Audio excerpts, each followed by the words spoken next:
We're in a state of change, right? Baby, then old man, and everything in between. And sometimes when the change comes, there's a part of us that sometimes like resists it. You want to control it, but we're floating on a rock, right? In the middle of God knows where. We're not in control.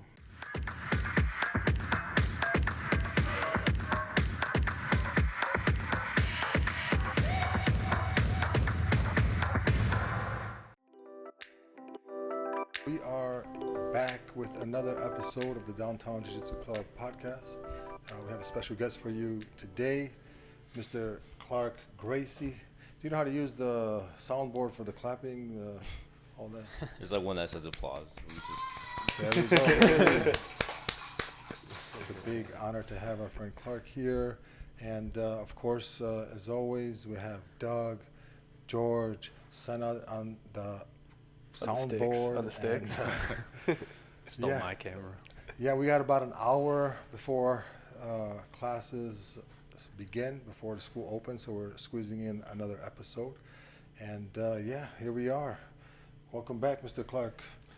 Thank you so much, Mr. Redzovic. It's a pleasure to be back here in Chicago at the center of everything here in the Loop. Yeah, it's great to have you back, man. It's been always a blessing to have you around. The guys are always excited, and today you're going to be running the class. Not everybody knows, so there's probably going to be some pleasant surprises tonight from the students. And then you'll be here tomorrow, and then you head to Brazil, right? You're going to head out for a while, huh? Yeah. I'm here till Wednesday, so I'm looking forward to getting some good training in with the team here and reconnecting. And then, I'm going to Brazil for the week. Very cool. Yeah. Why are you going over there? I'm going actually for a wedding. My brother-in-law is getting married, so yeah, just gonna go there, be there with my fiance's family, and just reconnect with some people there. That's gonna be awesome. Yeah. Yeah, it seems like now is the time to travel. It's what you're telling me, the tickets were like $600 or something like that. Yeah, it wasn't expensive actually in comparison to prices that I remember not long ago, being like over $1,000 for sure. But I think the time of the year is good. People back in school, probably a little less traveling. So yeah, that's we've done a camp together before, and in Bosnia, and that was a factor. Like getting the tickets before those summer prices spike. Yeah. The weather's still good, like right before summer, a little bit after September. It's usually the best time to travel. Ibro is actually doing that right now. He's in Bosnia. Yeah, for a wedding. So, yeah, I've been actually talking with some of the guys, and that is something we have officially put on our agenda. We're going to try to do another Bosnian camp. I've been meaning to organize something in San Diego, to take the guys towards you. And that's something that we want to make an annual thing, So for those of you watching, keep an eye out for that information. We're going to start talking about it, organizing it now. It's probably going to be right around March, April, again, before the summer ticket spike. So, yeah, super excited about that. It seems like things are more and more normalizing, at least here in Chicago. How about by you over there? yeah, California's at least San Diego, let's say, is pretty much fully open. People are much more comfortable coming back to Jiu-Jitsu, which I noticed, which is affecting me directly, and it's great to just see the faces come back, and also new faces of people that just want to get out there. But a lot of people are vaccinated now, so I think people are feeling more comfortable as well.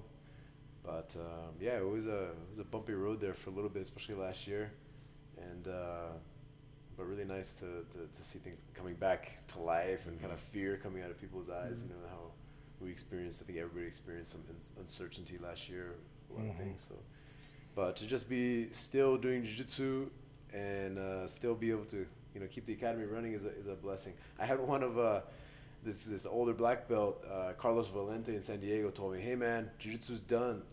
Go open a 7-Eleven. Go get an essential business."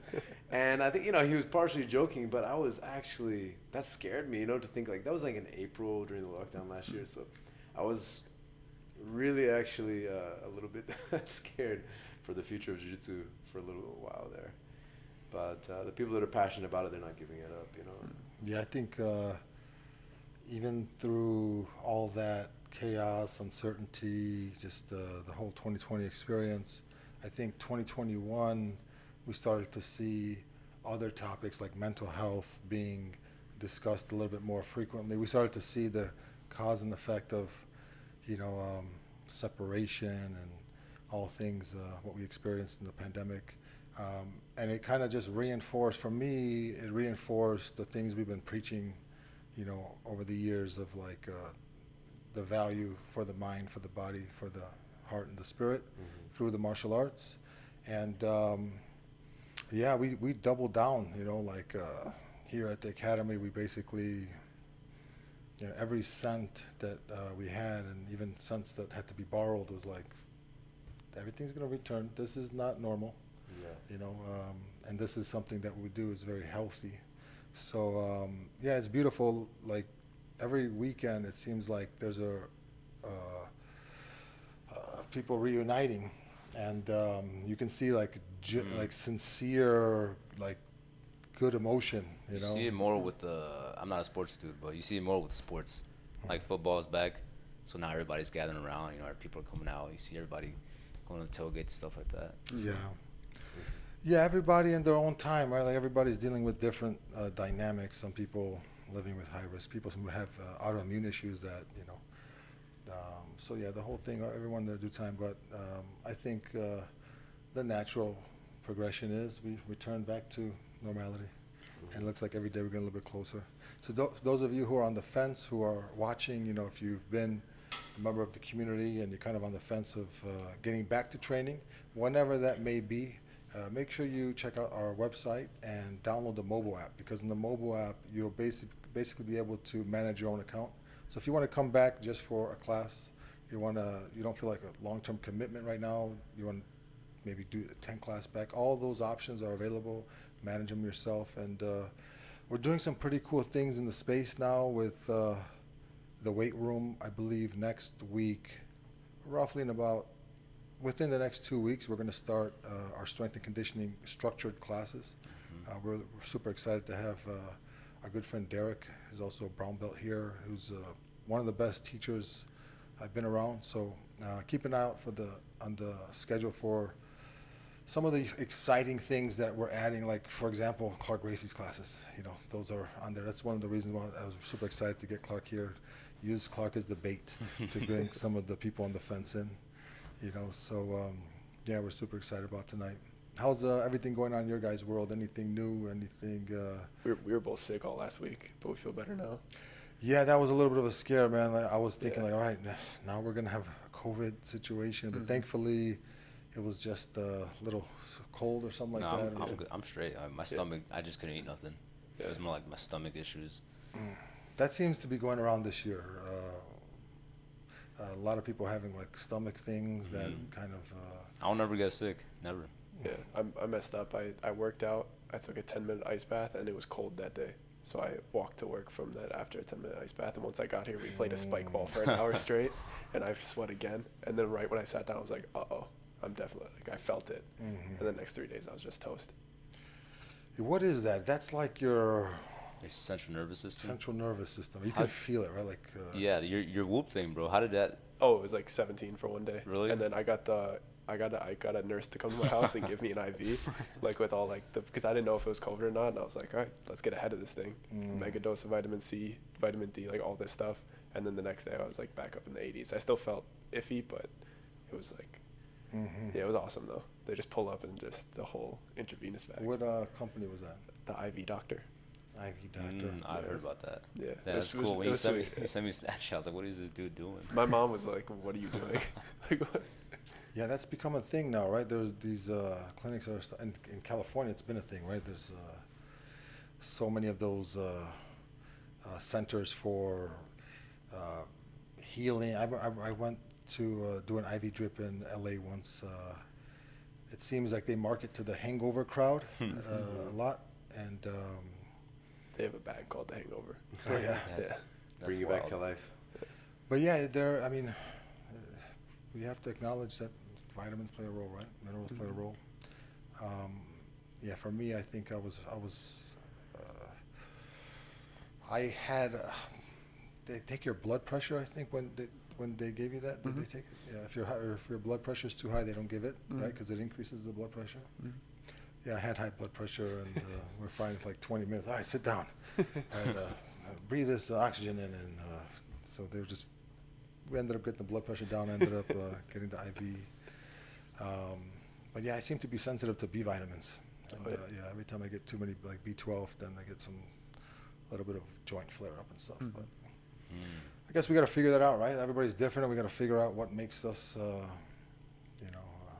flare up or feel good. And yeah, it seems to be B vitamins for me. How about you guys? Do you have anything that you for sure avoid at all costs? Like, I know for Meek, it was if he eats some. Oh, he eats like shrimp, I think. Shrimp. Yeah. Face blows up or something. Or maybe salmon, I forgot. No, I think it was salmon. I think it's the antibiotics that they feed the shrimp. That's what I think he was.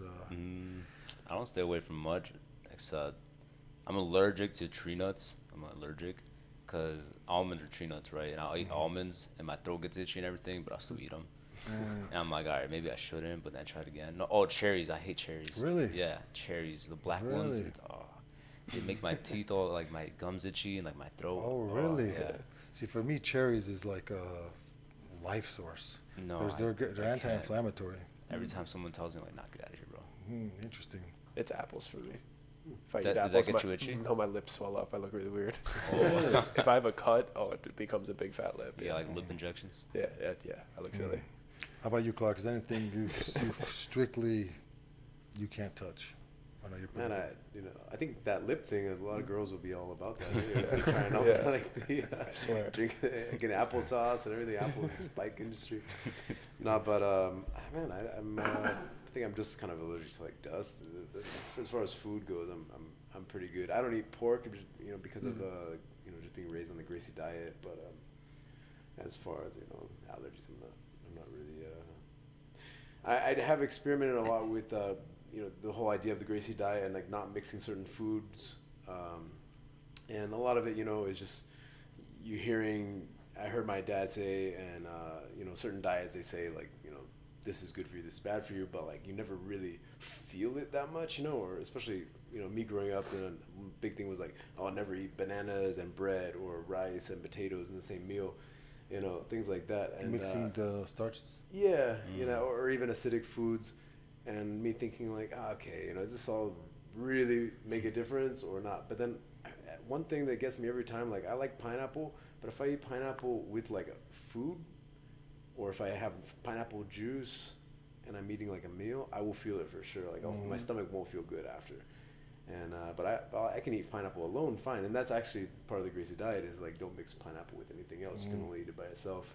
That's interesting. What is it? What exactly is the Gracie diet? It's mostly about the combination of foods in a meal, just being able to absorb the nutrients easily into your system, and I think a lot of it goes around the idea of absorbing as much nutrients, but also being comfortable going out to like fight, and letting your metabolism just kind of work easy, not like make things hard and heavy for you, and when I think Jiu-Jitsu is a great tool. I think I tell people, what should I eat? I'm like, okay, I'm not a nutritionist, but if you go eat something and then you go train jiu-jitsu is that vehicle, is that tool that's telling you, hey, what you just ate doesn't feel so good right now. The guy has his knee on my belly, right? I'm like, or I have to really escape this back position, and I'm, breathing heavy. Your bodies will tell you at that moment, like, hey, this fuel you gave me isn't working for me too well. So I think jiu-jitsu is a great indicator of what you can eat and still feel good, and but that one thing that I didn't have to do anything and I still felt not so good was pineapple.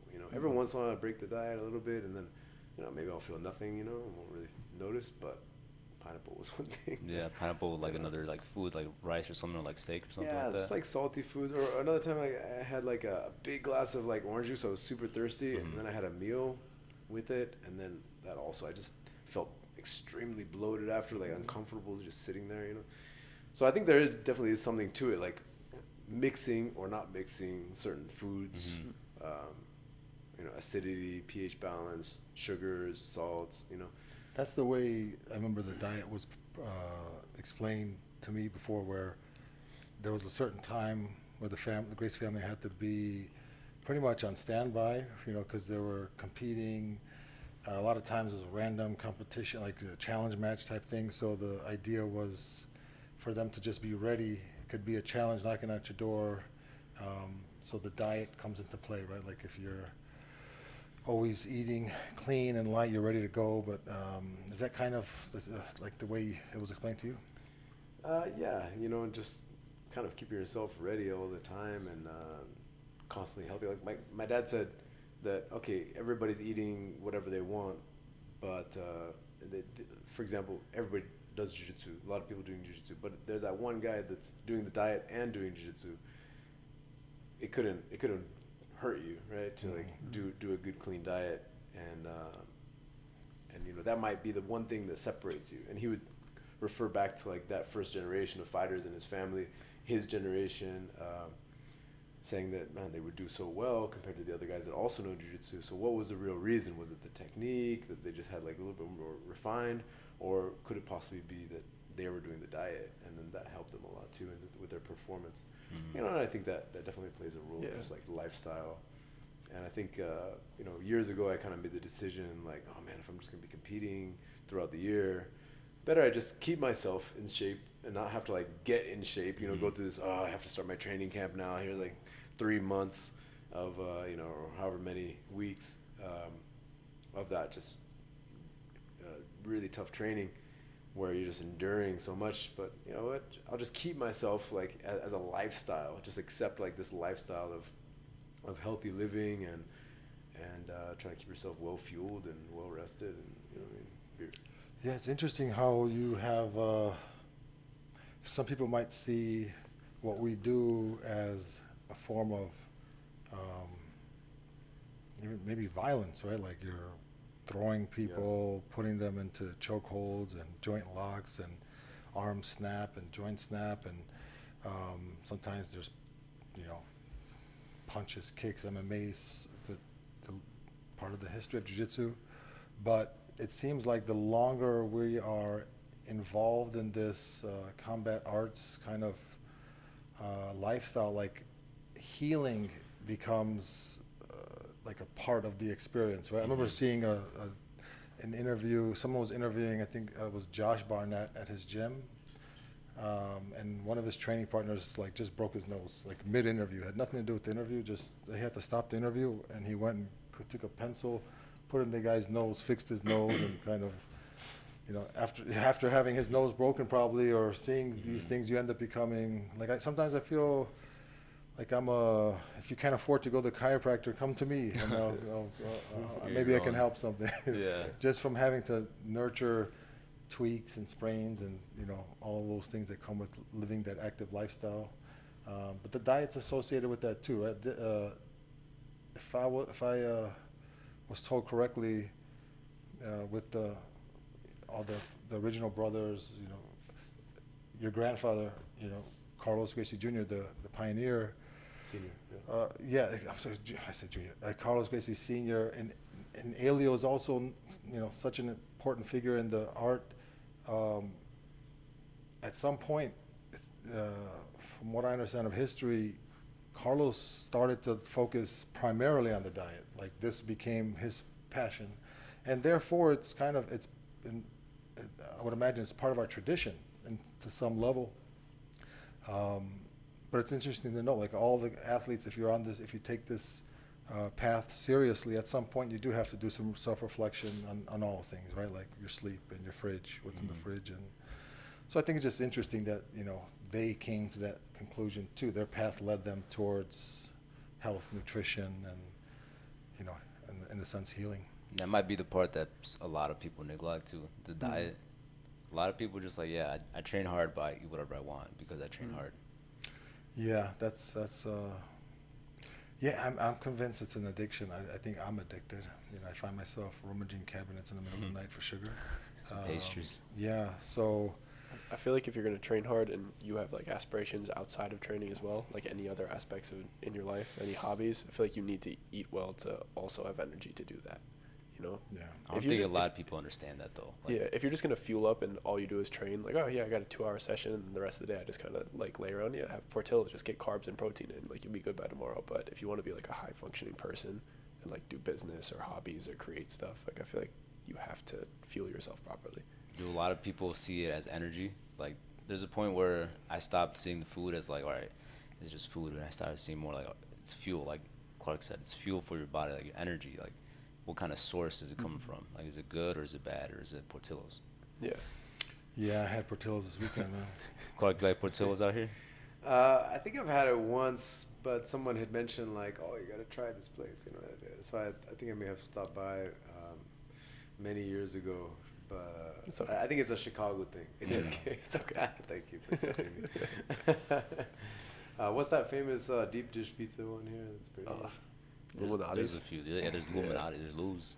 Giordano's. Maybe Giordano's. That's probably the one I went to. But yeah, there's a few restaurants out here that we don't have in California. Yeah, but you're better off. You're better off. Yeah. Yeah, definitely food is changes throughout the country. You know, definitely. I think there's larger portions over here a bit. In California, people are just Explains a lot. Such a gentle way of saying it.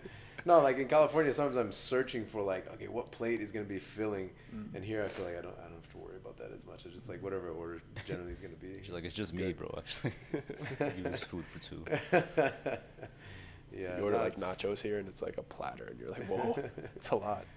Family size. On that note, what do you eat before training, or like how do you structure your like diet before you go like a heavy training session? I actually like to train the most like in the morning, you know, early, like maybe just before noon. That's probably like my favorite time to train. Just like my energy seems like the best around then. So I've kind of trained myself to like eat something in the morning that I'm gonna feel good when, like I said, somebody's pushing their knee into my stomach, or I really need to escape, or I'm already tired. And it seems like when you get tired and you're breathing really hard, the food inside you makes a bigger effect. I don't know if you guys have experienced that. Oh yeah. For me, you know, sucks. yeah, Mexican food is everywhere in San Diego, right? So if I go eat Mexican and especially if I put like spicy stuff on it, it doesn't affect everyone, I don't think, but I feel this for sure. Like if I eat spicy food and I go train in general, and then I start breathing hard in my training, I feel like I don't know if it's heartburn. It's definitely up my esophagus, and just like, and that doesn't feel good. I almost don't want to even go through it. You know, it's just uncomfortable.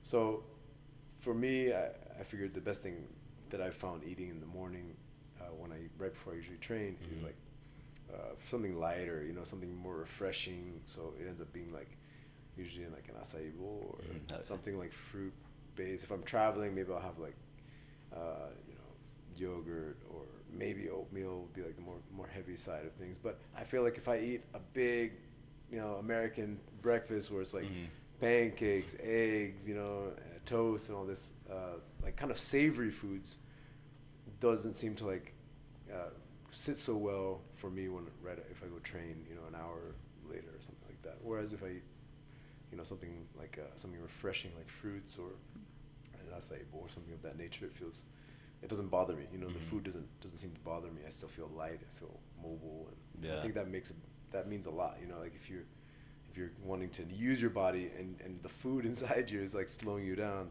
that's probably a sign that it doesn't have a good combination. If you had a poke bowl before training, like probably 30 minutes before training, that would be good. And that time I felt that claustrophobia feeling, and the first time in a while, and I was like, oh man, it was the poke bowl. I was breathing hard, like you were saying. I was breathing hard. I'm like, dude, why am I breathing so hard? I'm like, it's the bowl. I felt it here. I felt heavy. I felt like a ball. Yeah. Oh man, it's not good. I'm not doing that again. Yeah, I think that relationship, right? The relationship with the food. Your brother is pretty. He's got his take on the diet too. It seems like, right? He's always has some interesting recipes. He's very strict with what he eats. I know when he was staying here with us, he was the one guest that always had like his own kitchen. He would make. You know, food was like a spiritual experience. For a lot of us, I think we deal with our depression or anxiety. We want to be entertained with it. It's like we have a different relationship with it. But yeah, your brother, man, I think he would be a good author for a revision of the diet, right? He's kind of taking that very seriously. I have a big family, and I was thinking about this the other day. I just went camping with him a couple weeks ago in Joshua Tree in California, and I was thinking, man, like no one put this much work into the diet in our whole family since Carlos. Like Carlos was extremely into the diet, extremely into like the nutrition and what you're putting in your body and how that you combine certain foods together, how that works, or using his body like a guinea pig. Let me eat this and go do something and then see how I feel. That's Helston, though. That's my brother, exactly. And I was thinking like, who else in the family has like kind of continued that research and really dug into it? It's only him. Like he's the only one. People are kind of like living off of the old diet that was developed probably in the 1950s and 60s. In Brazil. And even my dad will say like, oh, the diet was very good at that time, but it makes sense extremely for people living in Brazil because certain foods are more accessible than they are now, or there's different. The diets may be different here, so you kind of have to modify it. Like I travel a lot. I have traveled a lot, and I go to places where maybe you want to eat a certain thing, and it's just not acceptable. We're not ready for you. Where's your favorite place? You've been all over the world. What brings a fond memory to your mind of this good food, or one of my favorite places to be? Yeah, I have a hard time choosing favorites, but like depending, I guess, for what. For food, I really like Thailand and Italy. But they're very different types of foods, right? But I find the food in those two places amazing. Depends what you're into, I guess. Yeah, you can't go wrong there, right? That's usually people's top Grubhub choices, right? Like Thai food, Italian food. But yeah, you go to some places, the food can be good. People might love the food, and then for you it's very strange. Like you go deep into China, find some foods that like don't really make sense in this Western world. Yeah, like our friend EJ. Yeah, the fact that you probably I forget the name of this Filipino food. Maybe you know it. There's like that egg that like I don't know the name, but I've starts been with forced. a B, like I've been belong forced. or. That sounds right. The one that stinks. There's a tofu that stinks in China, but there's that people like rave about, but it smells terrible. And then there's in Philippines there's an egg that you when you eat the egg, I guess the chick inside is like partially developed. So you're crunching into like the bones a little bit, the beak. Yeah. Like you might pull out a feather between your teeth. Like the chick inside is like partially evolved. And, yeah, I heard about that. And they're eating it like it's a delicacy. You know what I mean? It's brutal. I had that at a Vietnamese New Year. You had that? You ate it? I tried. I couldn't. They're like, don't look inside of it. Just like stick the spoon in and just do it. I looked inside and I saw like a little baby, and I was like, I can't. Like I just scraped the outside. I couldn't actually get in there. I'm just gonna take your arm. It's delicious. Oh, so you've experienced that, man. Sorry, little one. I'm sorry, little one. Nutrients. Yeah, but it's interesting. That's something I remember. Anthony Bourdain he had that philosophy of like, if it's offered to you, you have to eat it. It's as part of like being a respectful guest, and it's but he had that was such a great show, right? Like to go around and see all the different things that people would eat. I don't have that stomach.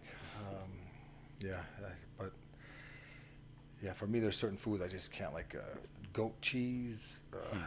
Goat cheese, I love goat cheese. Yeah, like me and you are completely different. Like liver. I love liver. You like liver, Clark? No way. Normally I would say probably no, but there is like that one dish in French cuisine called I forget what it's called now. It's like it's a pate. What's that? I don't even know what that is. Spread. It's like blended and then like made into like a cake. It's like a blended liver, okay. and they serve it really cold and with like a fig jelly or something. You like scoop it with a cracker. Oh, that sounds good. It's actually, for a long time I was looking at it like, that looks disgusting. You know what I mean? You don't even know what I'm eating right here. It's just like meat or a liver grounded up Meat into pudding. like a It's pudding, like a little brown cake. It's like gross, yeah. But that's actually really good if it's prepared prepared properly. I think it's like a French dish. I feel bad I forget the name now, but it's pretty good. Just like the liver, just like that with like the onions. Nah. No. It's okay. I haven't done that. I haven't done that at all. You did you were at the jiu-jitsu camp in Turkey, the one Yeah. with Ertan. First time Balaban, we right? went, yeah. First time I went. Any plans to go again down there? And meet that friend of yours again that organized everything. Nah, probably. I don't have any plans to go. I got invited back by that guy, right? I did a camp with Andre Galvão back at a beach resort, which was really nice, really fun to do. But no, I don't have any plans to go to Turkey at the moment. I mean, traveling for me is just kind of coming back again. I've been just traveling within the U.S. for the past year. I guess I kind of restarted last September. I think was the first time I started venturing out of California again. But with the pandemic and everything. So, but I'm actually going to Brazil for the second time since the pandemic, and that's really the only place I've been. Maybe Mexico. I went to Mexico too, but that's pretty much it. It's like 10 minutes from where you live. Yeah. 15. 15, yeah. But yeah, I miss it. We have affiliates in Asia, New Zealand, and these places are accessible. You can go, but you got to stay like 2-3 weeks quarantine, which there's no way. I mean, I'm not gonna stay in a hotel to do a 3-day camp in New Zealand. But I do miss that side of things and traveling, and miss the team that I would usually see once or twice a year. What would you guess? Like, what's your pulse on the? Do you think that by this time next year, traveling and all that stuff? I mean, we don't really know, right? There's so many things outside our control. But just based off of what you see and feel, like, what would you guess? This time next year, everything's normal? When things first started, I'd be like, okay, it's gonna last like 2 weeks, a month. And now it's been quite a while. But things are loosening up, and I think, like some people have said, that probably COVID will, in the long run, be accepted just like the flu. Just like, oh, this is one more thing we just gotta kind of watch out for, because it might not ever go anywhere. It might evolve, like it is mutating, but we can't stop the world, right, from functioning. And so I've seen like Europe open and close. I've seen multiple countries do that kind of thing, and I think we cannot avoid that our whole forever. So if somebody mentioned to me that New Zealand might stay closed for the next 10 years. I was about to say Recently, the I whole just city heard that. kickboxing team is moving to America. Oh, really? Oh yeah. Yeah. Izzy, Volkanovski, Dan Hooker, all of them. Right, Yeah. Yeah, they're all moving. 10 years? Like, Someone told me that it may last 10 years, which is scary to me to even think about that. I mean, I mentioned New Zealand just because that was a place that I was going to like twice a year, but it's an island. They're trying to preserve. They've had probably the lowest cases of COVID in the whole world. I think like 20 people died from COVID in the country. So, but yeah, I mean, I I would imagine things would loosen up a little bit. I'm thinking Asia might be next. I mean, it's just a big continent, and I'm sure that the tourism is suffering a ton worldwide because of this. But like I said, I think people will accept it. It is what it is, and start to. Maybe the numbers will continue to drop, and things will get better. But anyways, hopeful thinking. Yeah, it seems like that's the same stuff we talked about before, like that the Wrestling Mindset podcast stuff of predator and prey, and focus on what you can control, and all there's so many things in this situation we have absolutely no control over. Yeah. But I'm seeing some improvements in things that people can control. Things are evolving a little bit. Some things becoming a little bit more efficient. So I'm hopeful that the people who focus on what they can control are going to make the world a better place.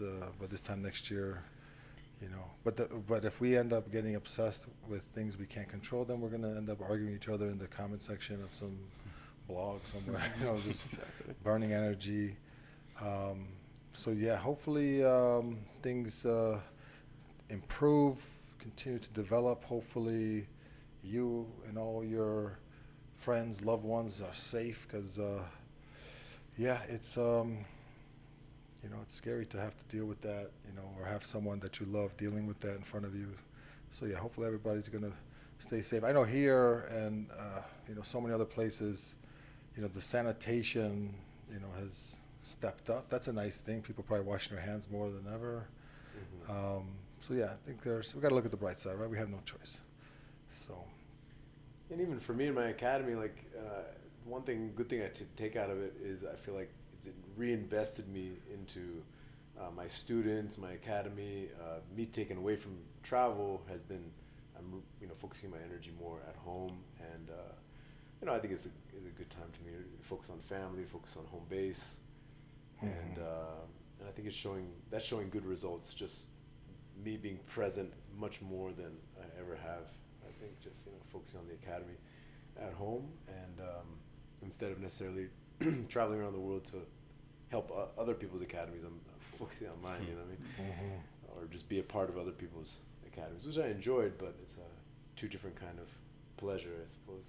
Are you still doing the Pan Am camp and the World's camp, like the PANS camp and World camp annually before?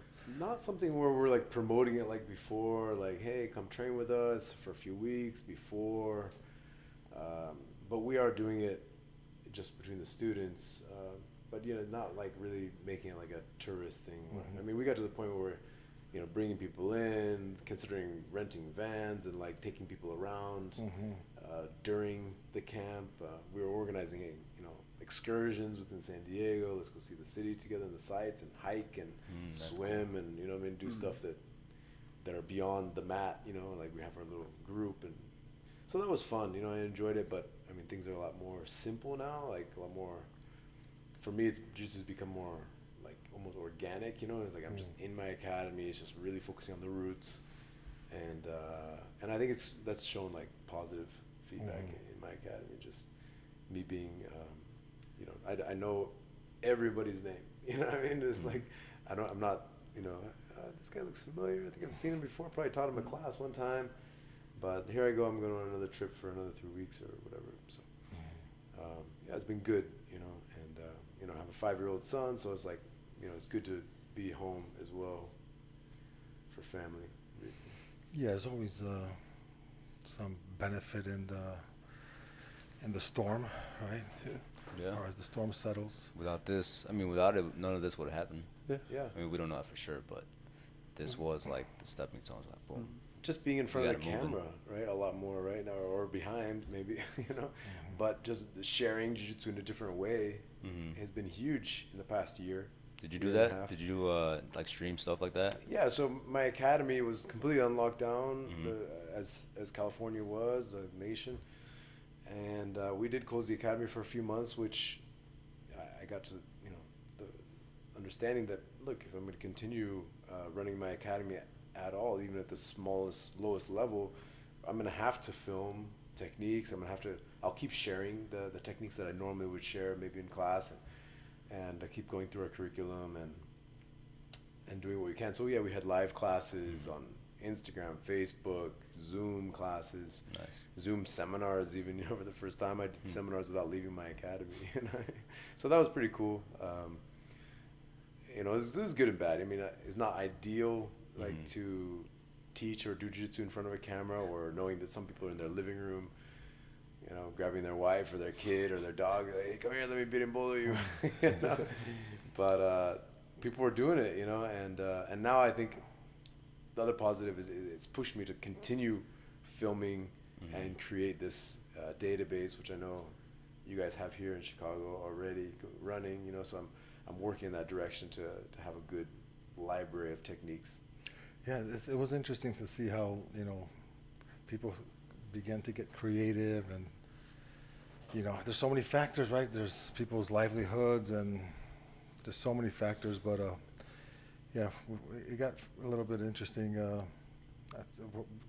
Just to get a little freedom in the initial process of the pandemic, where it's like, all right, you can open, but you got to do this, you got to do that. You got to listen. We're internally, we're like, all right, what if we do you this? can drive up and punch me in the face. We're gonna have a station here. There was so many things, people doing the restaurants building indoors, outdoors. Outdoors, Yeah, yeah. That's a positive. I like that. You can be Yeah. indoor was here, so but weird. not indoor there. It was so weird. Like in my neighborhood, they just built full structures connecting buildings, cutting off streets, and it's like this is fully indoors. Like, what is the difference? Like, It was funny seeing that bar across Lincoln Square. which one? Where it's just tables and a little tent, and they're just drinking outside. Yeah, that was hilarious because I live across the street from them. So by like midnight, it starts getting, the jokes get louder, or the rowdiness gets out of hand. But that was hilarious. It was pretty much, hey, everybody, just go drink under the tent outside. Yeah, but it is what it is. We got to do what we got to do, and hopefully, we're all going to come out of this stronger and with some important life lessons. I feel like I have, and I hope you all have too. It's one of the things that comes to mind is this thing of just change. Like that's something that that's life, right? We're in a state of change, right?